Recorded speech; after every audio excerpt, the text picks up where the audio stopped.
Hi hello welcome to my YouTube channel culinary and art Adda. Friends, ಬನ್ನಿ ಇವತ್ತು ಅನಿಲ್ ಶಾವಿಗೆನ ಉಪಯೋಗಿಸ್ಕೊಂಡು ಹೇಗೆ ಈಸಿಯಾಗಿ ಟೇಸ್ಟಿಯಾಗಿ ಅನಿಲ್ ಶಾವಿಗೆ ಉಪ್ಪಿಟ್ಟನ್ನು ಮಾಡೋದು ಅಂತ ತಿಳ್ಕೊಳ್ಳೋಣ.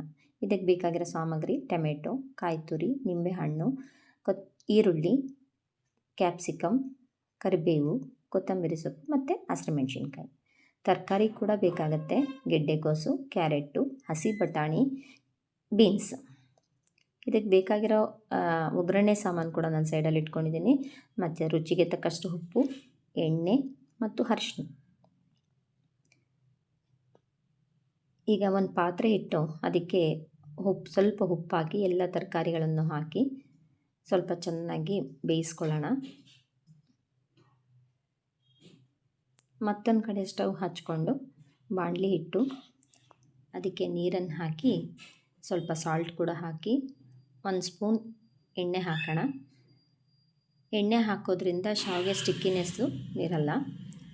ಮತ್ತು ಎರಡೂ ಕಡೆ ಇಟ್ಕೊಂಡಿದ್ದೀನಿ ನಾನು. ಇವಾಗ ಒಂದು ಕಡೆ ನೀರು ಇಟ್ಟಿದ್ದೀನಿ, ಮತ್ತೊಂದು ಕಡೆ ತರಕಾರಿ ಇಟ್ಕೊಂಡಿದ್ದೀನಿ. ಶಾವಿಗೆ ಎಲ್ಲ ಅದಕ್ಕೆ ಚೆನ್ನಾಗಿ ಕುದೀತಾ ಇರೋ ನೀರಿಗೆ ಶಾವಿಗೆ ಹಾಕ್ಕೊಳ್ಳೋಣ.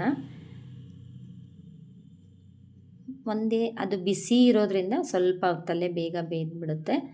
ನಂತರ ಅದನ್ನು 2 ಸ್ಪೂನಿಂದ ಈ ಥರ ತಿರುಗಿಕೊಳ್ಳೋಣ. ಈ ಥರ ಮಾಡೋದ್ರಿಂದ ಸ್ಟಿಕ್ಕಿ ಇರೋದಿಲ್ಲ, ತುಂಬ ಉದುರಾಗುತ್ತೆ, ಚೆನ್ನಾಗಿರುತ್ತೆ, ಟೇಸ್ಟಿಯಾಗಿರುತ್ತೆ. ಮಕ್ಕಳು ಕೂಡ ತುಂಬ ಇಷ್ಟಪಟ್ಟು ತಿಂತಾರೆ. ಅದನ್ನು ಸೋಸ್ಕೊಂಬಿಡೋಣ. ಸ್ವಲ್ಪ ಬಿಸಿ ಇರುತ್ತೆ, ನಿಧಾನಾಗಿ ನೋಡಿ ಮಾಡಿ. 1 ಸ್ಪೂನಲ್ಲಿ ಮತ್ತೆ ತಿರುಗಿಕೊಂಡು 1 ಸ್ಪೂನ್ ಆಯಿಲ್ ಕೂಡ ಅದಕ್ಕೆ ಮಿಕ್ಸ್ ಮಾಡ್ಕೊಂಬಿಡೋಣ.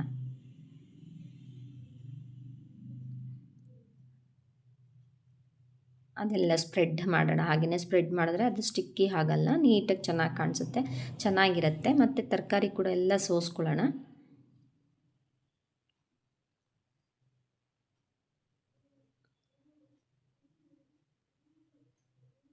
ಸ್ಟವ್ ಹಚ್ಕೊಂಡು ಈಗ ಬಾಣಲಿ ಇಟ್ಕೊಳ್ಳೋಣ. ನಂತರ ಸ್ವಲ್ಪ ಎಣ್ಣೆ ಹಾಕಿ, ನಿಮಗೆ ನೋಡಿ ಎಣ್ಣೆ ಎಷ್ಟು ಬೇಕಾಗುತ್ತೆ ಅಷ್ಟನ್ನು ಹಾಕ್ಕೊಳ್ಳಿ. ನಾನು ಸ್ವಲ್ಪ ಜಾಸ್ತಿನೇ ಯೂಸ್ ಮಾಡ್ತೀನಿ, ತುಂಬ ಚೆನ್ನಾಗಾಗುತ್ತೆ, ಟೇಸ್ಟಿಯಾಗಿರುತ್ತೆ. ಕಡಲೆಬೇಳೆ, ಉದ್ದಿನಬೇಳೆ ಮತ್ತು ಜೀರಿಗೆ, ಕಡಲೆ ಬೀಜ ಎಲ್ಲ ಮಿಕ್ಸ್ ಮಾಡ್ಕೊಳ್ಳೋಣ. ಒಂದು ಸ್ವಲ್ಪ ಬಿಸಿ ಆದ ನಂತರ ಅದಕ್ಕೆ ಹಸಿಮೆಣ್ಸಿನ್ಕಾಯಿ ಹಾಕ್ಕೊಳ್ಳೋಣ. ಸ್ವಲ್ಪ ರೋಸ್ಟ್ ಆಗಲಿ. ಕರಿಬೇವು, ಕ್ಯಾಪ್ಸಿಕಮ್ಮು, ಆನಿಯನ್ ಎಲ್ಲ ಸೇರಿಸ್ಕೊಂಡು ಸ್ವಲ್ಪ ರೋಸ್ಟ್ ಆಗಲಿ. ಸ್ವಲ್ಪ ಸಾಲ್ಟ್ ಹಾಕ್ಕೊಳ್ಳಿ, ಕೂಡ ಬೇಗನೂ ಬೇಯುತ್ತೆ.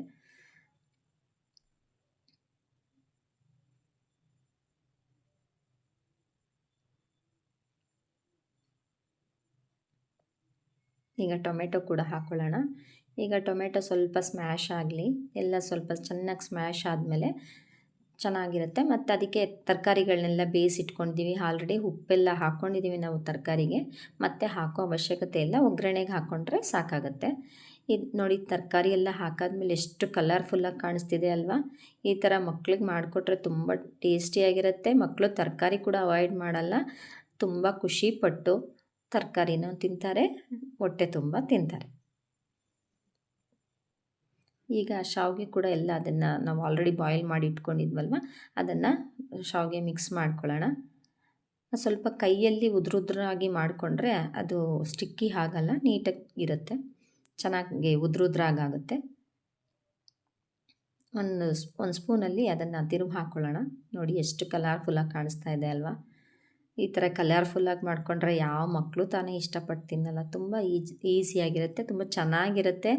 ಮತ್ತು ಕಾಯಿ ತುರಿ, ಕರಿಬೇವು ಎಲ್ಲ ಬೆರೆಸ್ಕೊಳ್ಳೋಣ. ಒಂದು ರೌಂಡ್ ತಿರುಗಿ ಹಾಕೋಣ.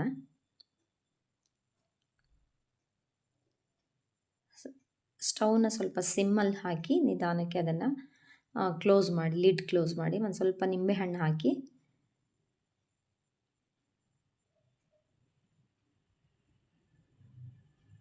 ಮೇಲೆ ಒಂದು ತಟ್ಟೆ ಮುಚ್ಚಿಬಿಟ್ಟು ಕ್ಲೋಸ್ ಮಾಡಿ ಮತ್ತು ಓಪನ್ ಮಾಡಿ. ಎಷ್ಟು ಚೆನ್ನಾಗಿದೆ ಅಲ್ವಾ? ಕಲರ್ಫುಲ್ಲಾಗಿ ಕಾಣಿಸ್ತಾ ಇದೆ.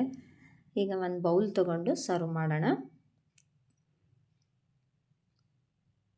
ಮೇಲೆ ಸ್ವಲ್ಪ ಕರಿಬೇವು, ಕೊತ್ತಂಬರಿ ಸೊಪ್ಪು ಮತ್ತು ಕಾಯಿ ತುರಿನ ಹಾಕೊಳ್ಳೋಣ. ತುಂಬ ಚೆನ್ನಾಗಿರುತ್ತೆ. Thank you for watching.